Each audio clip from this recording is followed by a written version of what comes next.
Okay. Hi, Andre. How are you? Great. How are you? Thanks for having me on. Oh, thanks for coming on. I appreciate it. It's nice to have you on the show.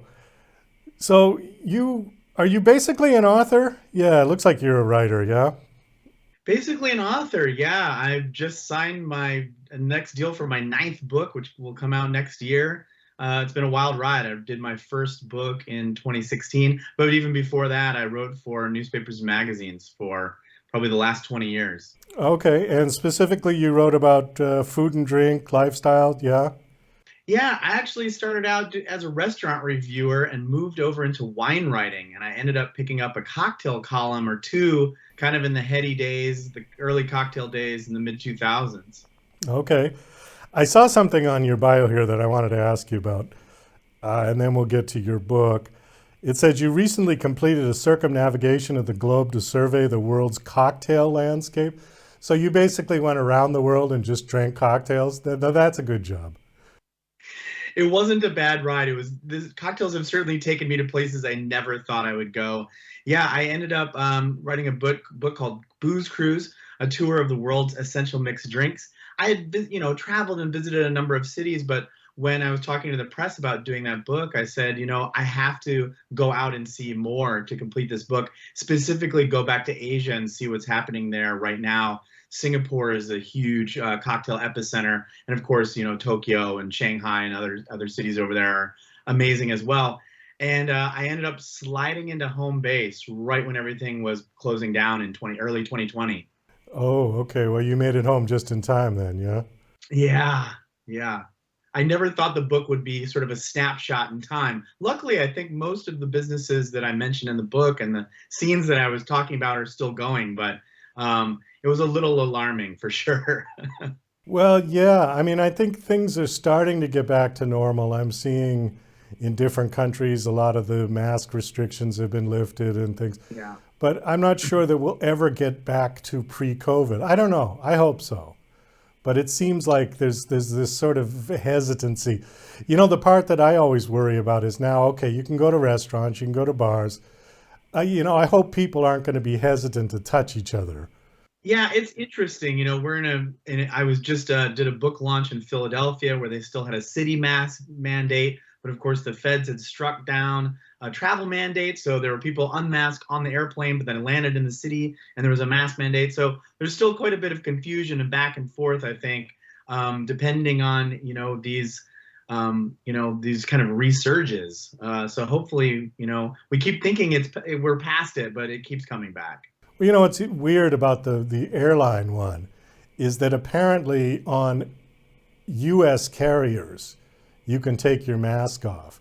I had a friend who came over from London, and he said that if he had flown on British Airways, he would have had to kept his mask on. But he came Wow. over on United, and he was allowed to take the mask off. But he had to have it on in the airport at Heathrow, and then once he got to JFK, I forget if he said he had to put it back on or not. But Just like no rules all of a sudden. Yeah, it's really confusing, I think, for travelers for sure. let me ask you something about cocktails, because speaking of the UK, Yeah. when I was over there, they always referred to cocktails as an American invention, that they didn't really do cocktails until the Americans came, like after World War II, that started to become more popular over there. Is that true? Is that something that we decided to start mixing our booze? It's an interesting history. The British are responsible for punch, which is sort of the proto cocktail. After the American Revolution, Americans decided that they wanted that punch, which was formerly consumed by the wealthy, to be available for everyone. So I always think of a cocktail as sort of like a single serving of a large punch. But it's true in Europe. If you make a cognac, for instance, and your family's been making a cognac for 100 years, the attitude is, why would it need anything different in it? So, it's perfect already, And so the Americans, I like to think of the cocktail as one of the signature things that the American has exported to the world, similar to jazz. And actually, the two art forms are a little bit similar in that they both involve taking old old art and making something new out of it. But Americans are definitely, the leader of the pack as far as creating the idea that you would put together four things that we love and create a new thing together with those four or five things that we also love. So it is an American invention originally. Well, that's interesting. And you brought up jazz, so that's a great segue to your book. Your book is called Booze and Vinyl Volume 2, so I assume there's a Volume 1, and this is just a continuation, yeah? Yeah, Booze and Vinyl 1 came out in 2018. It was sort of, vinyl was sort of coming back already. There was Record Store Day. It came out before Record Store Day. I went in a mobile listening van across the United States, stopping at record stores and bookstores across the country. And it was amazing to see how multi-generational vinyl was and this resurgence of vinyl.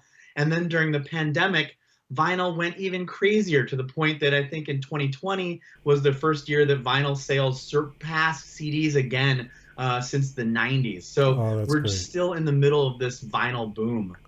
Well, I love vinyl, and I'm so happy it's making a resurgence because as convenient as having 1,000 songs on your phone is, if you really want to hear the music properly, you've got to hear it on a vinyl record with two speakers.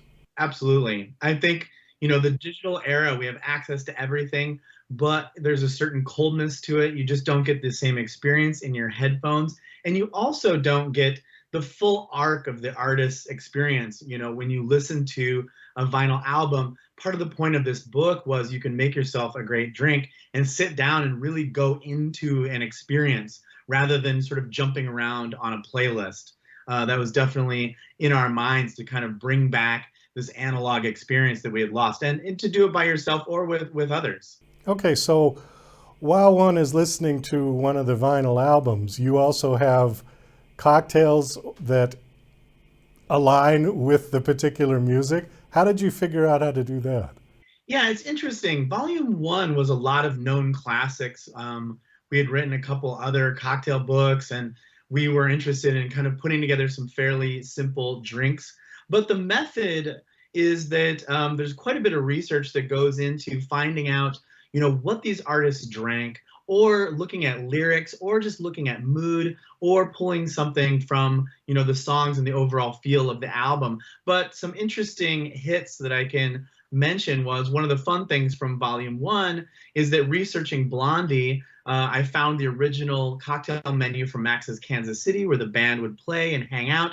And there is a Blondie cocktail on there. It's sort of something that we know now as a Golden Cadillac. It's a great cocktail with like cream and Galliano in it that they made for basically Debbie Harry. So there's fun stuff like that. In this volume, a fun one was to find out just how much Janis Joplin loves SoCo. So there's a couple SoCo cocktails in there. I found out sort of what Fleetwood Mac would drink on tour. So there are some literal, cocktails that the artists did. Like one famous one is Mick Jagger is a huge fan of the Tequila Sunrise.